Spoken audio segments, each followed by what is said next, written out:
સંગીતની વાત કરીએ તો સંગીત માતા છે કે પિતા? માતા જે જતન કરે છે, પિતા જે ઘડતર કરે છે.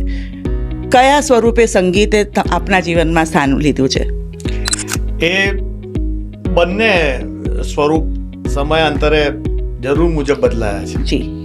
કોઈ વાર એમ લાગે કે સંગીતે માતાનું સ્થાન લીધું છે, એવી ક્ષણો આવે, એવો સમય આવે. અને ઘણીવાર એવું લાગે કે ના, આ જે અનુભવ થયો, આ જે પ્રક્રિયામાંથી આપણે પસાર થયા છે, એને પિતા જેવું કામ કર્યું છે.